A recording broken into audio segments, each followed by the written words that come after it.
Chapter 7, Section 7, Applications of Systems of Linear Equations. So we've been studying how to solve systems of linear equations. Now we're going to do some story problems, some applications in which we use these skills. So we're going to solve geometry problems using two variables, so that's thus a system of equations, a 2x2 system.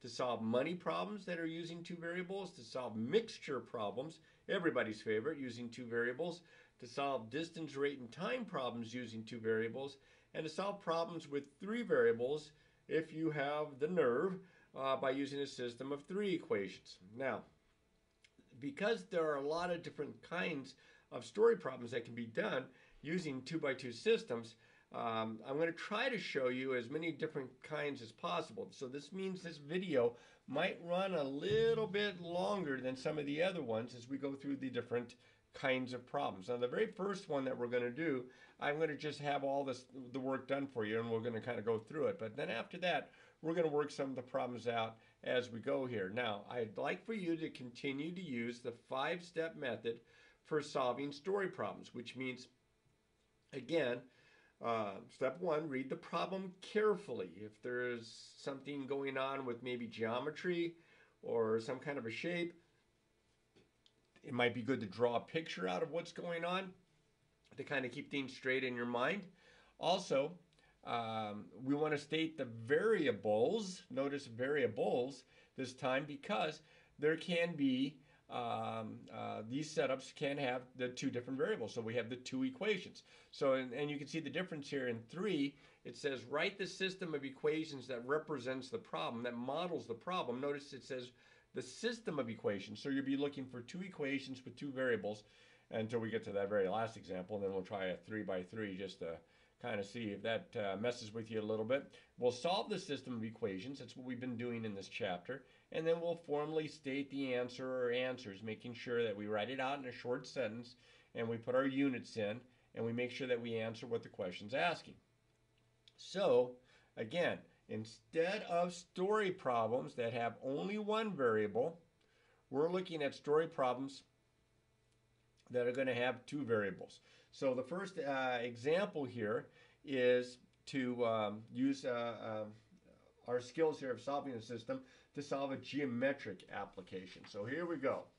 A rectangular soccer field has perimeter 360 yards. Its length is 20 yards more than its width. What are its dimensions? Okay, and so I'm going to number the steps as I go here. Step number 1, of course, is to read the problem carefully. So I'll put a big old 1 next to that. Read the problem carefully. And then as I read the problem carefully, I kind of draw out a diagram here.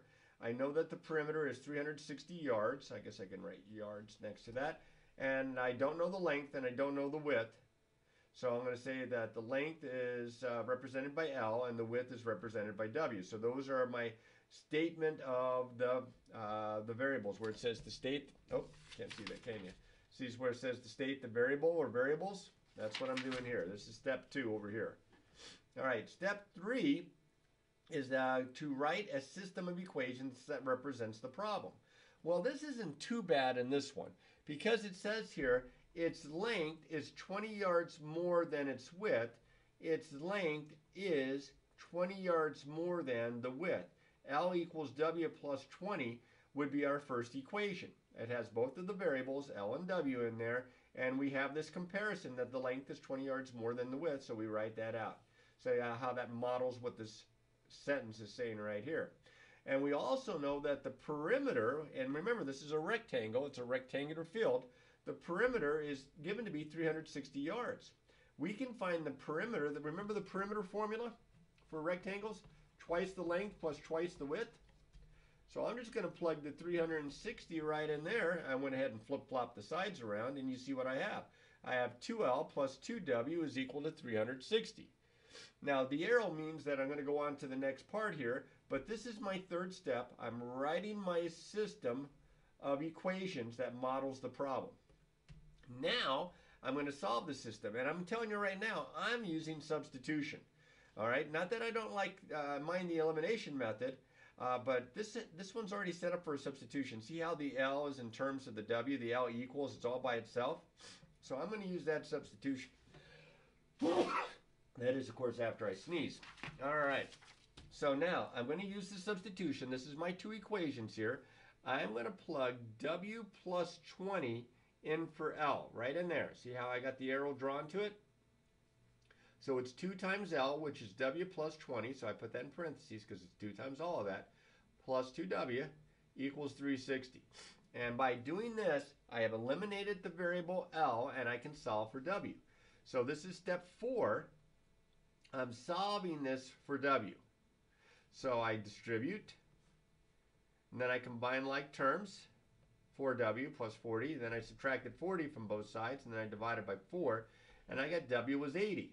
Now, because I know that W is 80, I go back to the equation that I used for my substitution. Oh, you can't even see that now. Now maybe it makes more sense. This is what I plugged in for L there. Sorry about that. I got that cut off. Now I'm going to plug in this 80 in for the W right here. So in for the W, I have 80 plus 20, so L is 100. So this is the width. This is the length. Remember, my units are in yards. So step 5, formally state the answer. It asks for the dimensions. The dimensions of the rectangular soccer field are 100 yards by 80 yards, the length and the width. Notice it says put in the units there.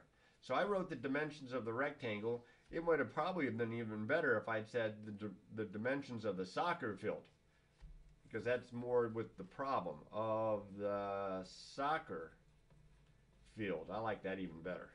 Are 100 yards by 80 yards. Okay, now I showed you all the steps. I'm not going to do that in any of the other examples. I'm just going to work them out. I'm going to show you as I work them out. But in this case, I had it already written down. All right, so we're going to still use the same idea here to do some other types of problems, including some money problems that we're going to do right here in this next example.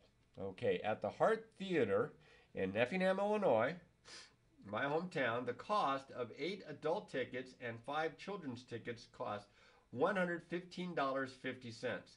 The cost of 5 adult tickets and 6 children's tickets cost $93.75. What are the costs for an adult ticket and for a children's ticket? Well, this is certainly not when I was living there in Effingham, because I think I used to go to the movies for about 75 cents, 50 cents maybe. That was a long time ago. So now, I don't know how much the cost of an adult ticket is. I don't know how much the cost of a children's ticket is. So I'm thinking that after I've read this and I kind of get an idea what's going on, I'm going to use 2 variables. Now you could use A for adult and C for children to keep them straight. I'm just going to use X and Y. I'm going to let X be the cost of an adult ticket, usually a little bit more than the children's ticket. I'm going to let Y be the cost of a children's ticket, or a child's ticket, I should say. For a children's ticket, a child's ticket. Good Lord, where's my English? All right, for a child's ticket. Okay, now that's the cost of 1 adult ticket. That's the cost of 1 children's ticket. So now I need to come up with a system of equations from the story problem itself. And I'm going to go right back to here. The cost of 8 adult tickets and 5 children's tickets is $115.50. Now, this is the cost for 1 adult. This is the cost for 1 child's ticket. So, got to get some more paper here. Maybe I can squeeze it in a little bit more here. I'm going to say 8 adult tickets would be 8x. 5 children's tickets would be 5y. And if I add those 2 amounts together, it's going to cost me $115.50. Not crazy about the decimal, but what are you going to do? All right. The second sentence here is very similar with different numbers here, but we have, again, the cost of an adult, the cost of a child's ticket. 5 adult tickets, that would be 5x. And 6 children's tickets, that would be 6y, is going to cost a total of, so I add it up, $93.75. So I believe I have my system. All right, remember, read it carefully, state your variables, write a system of equations that models the problem, and now the fun time, I have to solve this system. And notice My x's are lined up, my y's are lined up, my equal signs are lined up, my constants are lined up. I'm thinking this time not substitution, but the elimination method. Okay, so I'm going to have to write these over because I'm out of space on this piece of paper. I'm going to have to write these equations again. So I have 8x plus 5y is equal to 115.50. I have 5x plus 6y is equal to $93.75. I don't have to put the money symbols or anything like that right now. So now I want to either get the x's to cancel out or get the y's to cancel out. It doesn't really matter. It's 6 to 1, half a dozen of the other. Because in both cases here, neither one, it's not like I can multiply something times 5 conveniently and get 8, or something times 8 and get 5, or 5 and 6.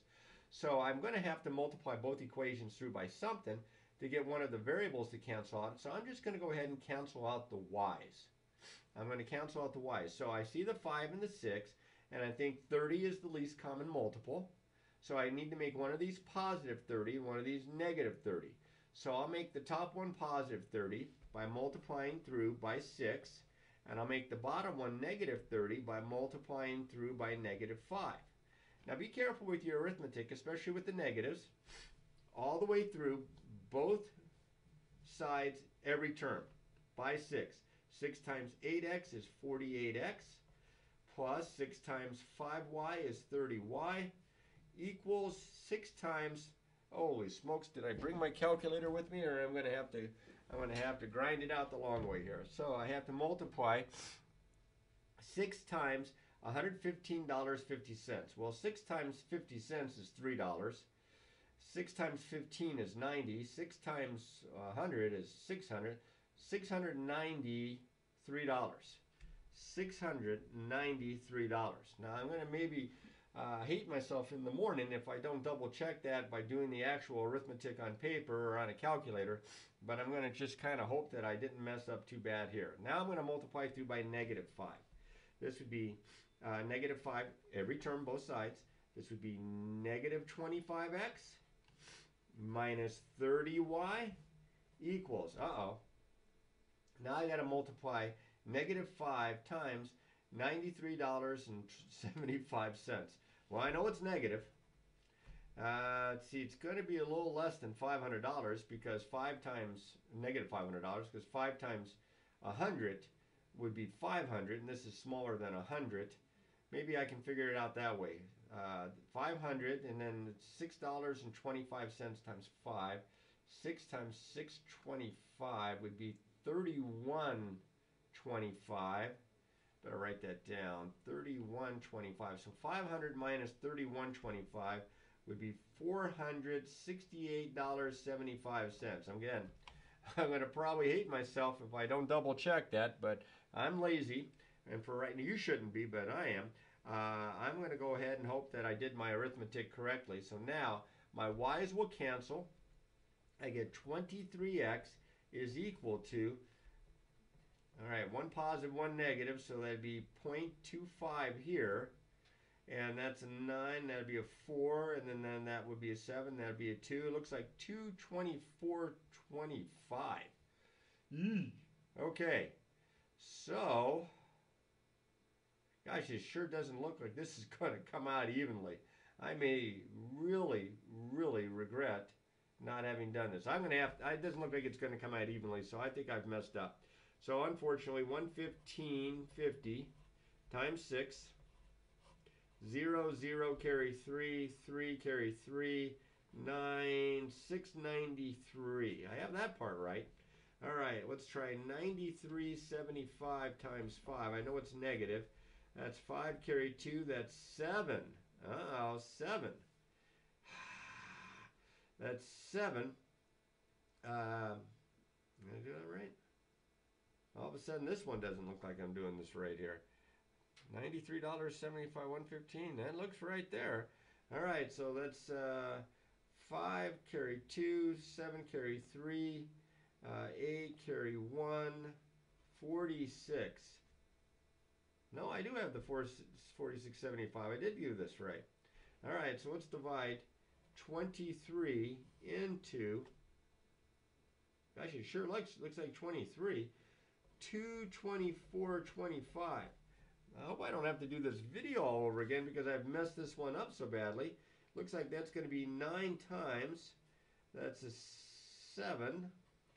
That's a carry and a 2. That's a 200.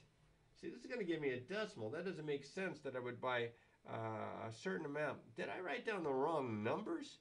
Holy moly. 5 and 6. 6 children. 93.75. Let's see. 8 adult. 5 children. 5 adult. 6 children. Okay. X was the adult. Y was the children. 115.50. I'm reading this. 393.75. It just doesn't seem like that should be the way it works out here. Because I can see I'm getting a decimal here, and well, I guess that's just the way it is. It's just going to have to work out this way. I keep looking at this, and I don't see why I guess the price couldn't be part of a dollar here. All right, so anyway, that's a 7. I carried 20, so that's a 7. That's a 1. Bring down the 2. 6, 7, 7. 7, that's a 1. Carry a 2. That's a 16. Subtract 115. Oh, okay. I guess I did it right after all. I get that X. I divide both sides by 23. I just thought I had messed this up so bad because I did all that arithmetic in my head, and I get 9.75. I guess I had it in my head that it was going to be an even dollar amount, but in this case it's not. So an adult ticket's going to cost $9.75. Remember, X was the cost of an adult ticket. So now that I know the cost of an adult ticket, heavens to Murgatroyd, I'm going to have to plug back into one of these equations and solve for Y. Let's take the top one.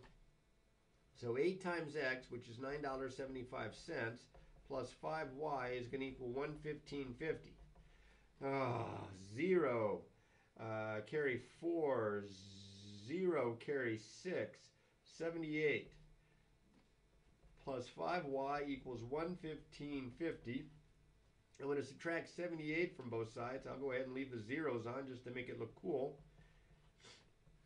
And I get 5y is equal to 37.50. I divide both sides by 5. At least I know 5 is going to go into this.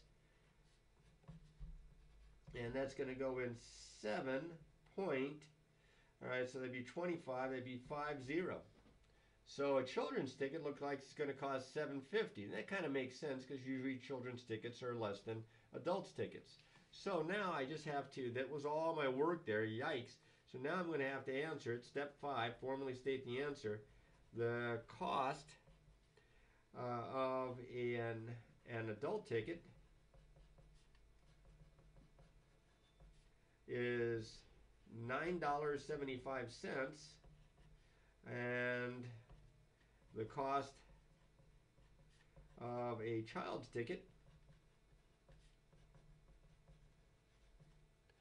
is $7.50. Now, can you make sure that your answer makes sense? Well, you know, thinking about what the cost of a ticket would be in a small town for a movie, that kind of makes sense, because here in good old Las Vegas, it's a little bit pricier. But in a small town, it might be cheaper like this. Plus, the fact that the adult ticket's a little bit more than the child's ticket kind of makes sense.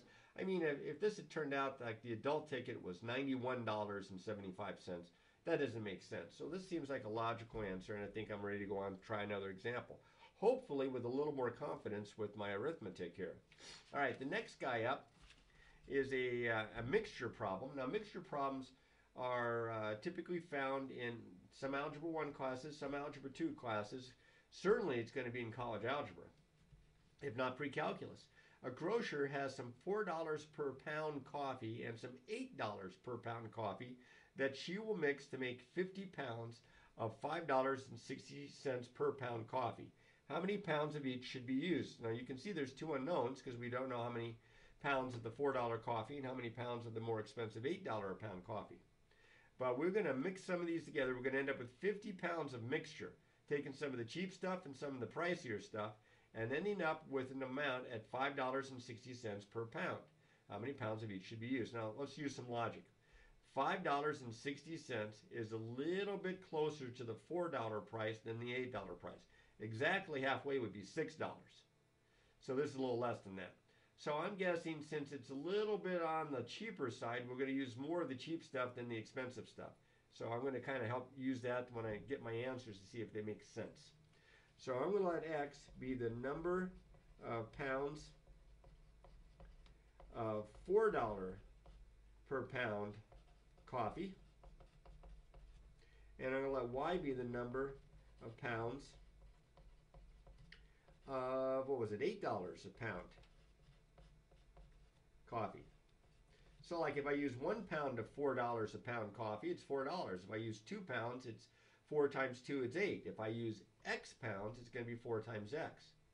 For the $8 a pound coffee, if I use 1 pound of it, it's 8 times 1, that'd be $8. If I use 2 pounds of it, it'd be 8 times 2, it'd be $16. If I use Y pounds, it'll be 8 times Y.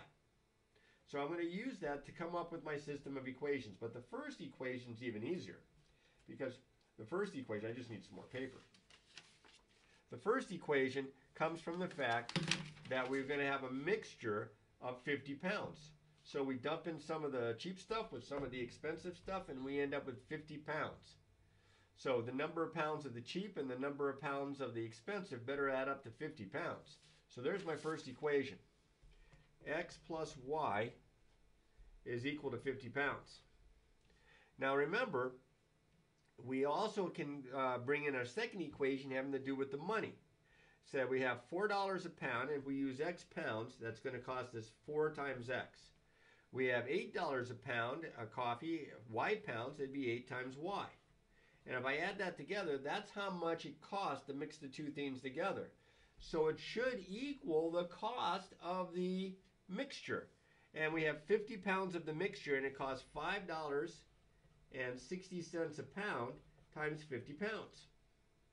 So this is 4X plus 8Y equals. Now, if I multiply $5.60 times 50, because of the 0 here, that's like sliding the decimal over, and then 5 times 56 would be 280. Now I noticed something here. This first equation, X plus Y equals 50. The second equation, 4X plus 8Y equals 280. And, you know, the X's are lined up, the Y's are lined up, the equal signs are lined up, the constants are lined up. I'm thinking elimination. But I'm also thinking here, this is divisible by 4, this is divisible by 4, and this is divisible by 4. If I divide through by 4, I get X plus 2Y equals 70. Now if I take this equation, look at how it's set up for the X's. If I multiply through by -1, I will get the opposite of X minus Y equals -50. Look at my system here. It's all set up, even though one's a little higher up than the other one. If I add the equations together using the elimination approach, my X's are going to cancel. I have -1Y plus a positive 2Y is 1Y. And that's 20. Nice. I already have Y equals 20. I'm well on my way to finding out what X is, because now I'm going to plug it right back into the simpler equation right there. I'm going to have X plus 20 equals 50. Subtract 20 from both sides. I have X equals 30. So now I have Y equals 20. Remember, Y was the expensive coffee. How many pounds of it? X was the cheaper stuff. I thought there was going to be a little bit more cheaper than expensive because of the price being a little bit closer to $4 a pound than the $8 a pound. So the question says, how many pounds of each should be used? They should use, actually, it's not they. They're talking about a grocer, and they use the pronoun she. So she should mix 30 pounds of $4 a pound coffee with 20 pounds of $8 a pound coffee. I can write it out, and there I go. There's my answer. Now that is one type of mixture problem. Sometimes they have mixture problems that have to do with solutions and percents, and so you have to change percents to decimals, but this one's pretty straightforward. All right, may not be your cup of coffee, so to say, but definitely a straightforward type of problem. Now we'll do one involving distance. Okay, the key to distance problems is that distance is equal to rate times time, because we're looking at an average rate when we do this. Okay, a train travels 600 miles in the same time that a truck travels 520 miles. Find the rate of each vehicle if the train's average rate is 8 miles per hour faster than that of the truck. All right, so we don't know how fast the train is. We don't know how fast the truck is. So I'm going to let X be the, what do they use? Rate. The rate of the train, average rate, and I'm going to let Y be the rate of the truck. So now those are going to be my two variables. I need to come up hopefully with a system of equations here, a 2x2 system that I can use to solve this problem. So let's go back and see if we can model and come up with a couple equations here. All right. Well, let's see. It says here that the rate of each vehicle, find the rate of each vehicle, if the train's average rate is 8 miles an hour faster than that of the truck. If the train is faster. If the train is 8 miles an hour faster than that of the truck. So there's one equation right there.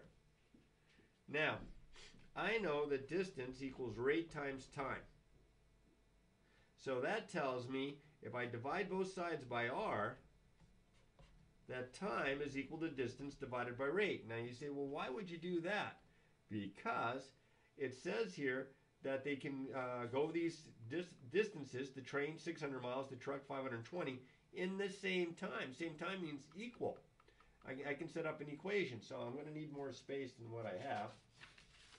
So I come over to here. Remember, I have x is equal to y plus 8, and I was just talking about how distance equals rate times time, and time is equal to distance divided by rate.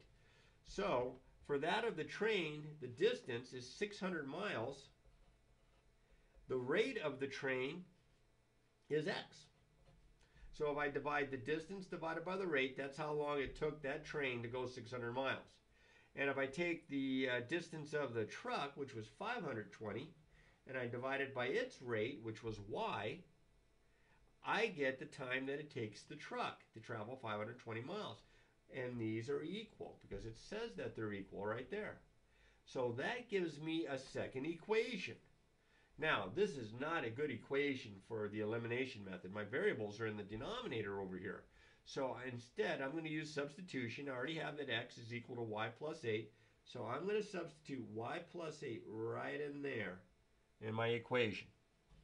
And I'm going to get 600 divided by y plus 8 is equal to 520 divided by y. Well, this is a proportion. We've solved these before. I mean, we did proportions, I think, back in chapter 4. I'm going to cross multiply here. 600y is equal to, and I'm going to cross multiply here, 520 times y plus 8. So I have 600y is equal, I have to distribute, 520y plus, let's see, 8 times 520. I think that's 4160. I hope so. I'm going to get the variable on one side, so I'm going to subtract 520y from both sides.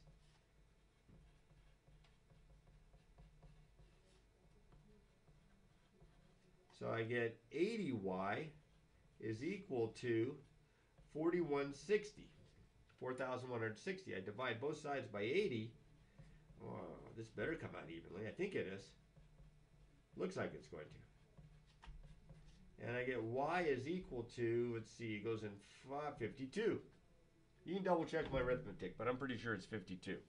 So if I know that y is 52, let's go all the way back to here. Then x would equal, plug 52 in, 52 plus 8, which is 60. So that was the rate of the train, and that was the rate of the truck. And it says find the rate of each vehicle, right? Yes, it does. So the train travels at 60 miles per hour, and the truck travels at 52 miles per hour. And of course, those are average rates. You know, the train speeds up, slows down, truck speeds up, slows down, and such. But that's their average, and that answers my question. So again, read it carefully. Read it carefully. Read it carefully. First step, state your variables. Write your equations. Solve your system of equations. Formally state your answer. Those are your 5 steps. Okay?